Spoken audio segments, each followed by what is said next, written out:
Hello learners, आप सभी का एक बार फिर से स्वागत है हमारी सीरीज संविधान की बात में।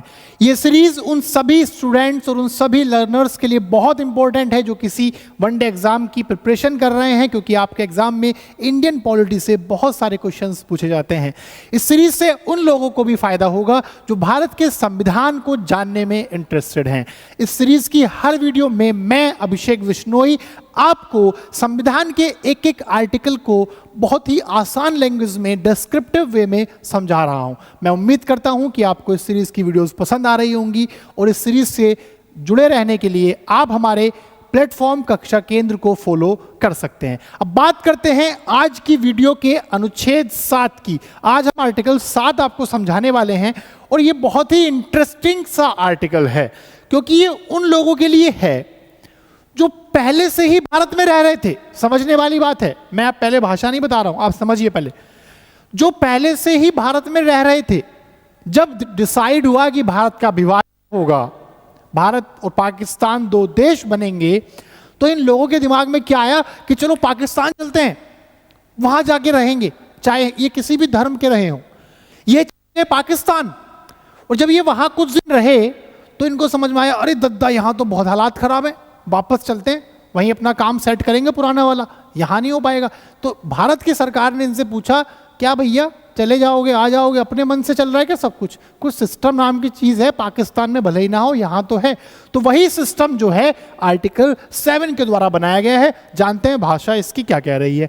अनुच्छेद 5 और 6 जो मैं आपको समझा चुका हूं, में किसी बात के होते हुए भी कोई व्यक्ति जिसने 1 मार्च 1947 के बाद भारत के राज्य क्षेत्र से ऐसे राज्य क्षेत्र को जो इस समय पाकिस्तान के अंतर्गत है माइग्रेशन किया है, प्रव्रजन किया है, भारत का नागरिक नहीं माना जाएगा।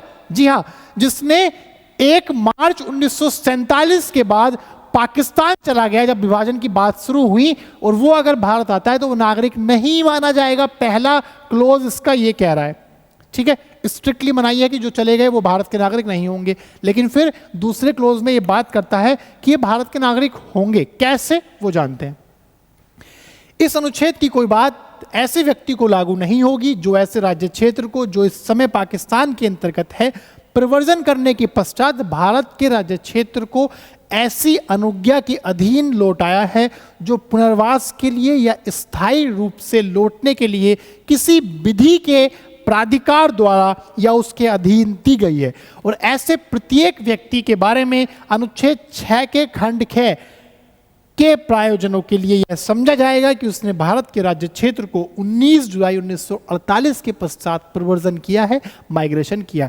यह बात समझनी बहुत इंपॉर्टेंट है, क्योंकि क्लोज 1 तो यह कह रही थी कि नागरिक नहीं माना जाएगा, क्लोज 2 कह रही है कि नागरिक माना जाएगा। लेकिन कैसे माना जाएगा, इसके लिए आर्टिकल 6 की क्लोज 2 में जो प्रोविजन है, वो क्या प्रोविजन था क्लोज 2 में?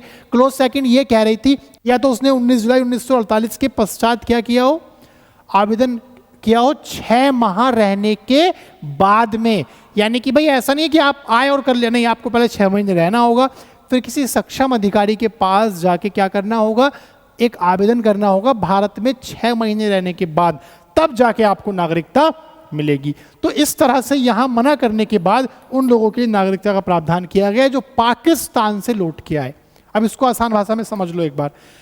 आर्टिकल 7 का क्लोज 1 कहता है कि जो लोग पाकिस्तान चले गए और भारत वापस आना चाहते हैं उनको नागरिकता मना कर दिया। दूसरा क्लोज कहता है कि नागरिकता तो मिलेगी, लेकिन कब मिलेगी? आर्टिकल 6 की क्लोज 2 के द्वारा। या तो उसने 19 जुलाई 1900, आर्टिकल 6 की क्लोज 1 क्या कह रही थी आपसे कि 19 जुलाई 1948 से पहले माइग्रेशन हो गया हो, तो या तो तब मिलेगी उसको नागरिकता, या फिर अगर उसने 19 जुलाई 1948 के बाद में माइग्रेशन किया है तो कम से कम 6 माह रहेगा, फिर रजिस्ट्रेशन कराएगा, तब उसको नागरिकता मिलेगी। ये प्रोविजन था उन लोगों के लिए जो पाकिस्तान चले गए थे, दोबारा भारत आए और भारत की नागरिकता ली। तो ये था हमारे संविधान का आर्टिकल 7। इसी तरह की वीडियोस के लिए जुड़े रहिए हमारे प्लेटफॉर्म के साथ, और आप मुझे व्यक्तिगत रूप से इंस्टाग्राम पर KKPM अभी हैंडल पर जाकर फॉलो कर सकते हैं, जहां आप अपनी किसी भी तरह की प्रॉब्लम को मुझसे साझा कर सकते हैं। आपकी मदद करने की पूरी कोशिश की जाएगी। Thank you very much.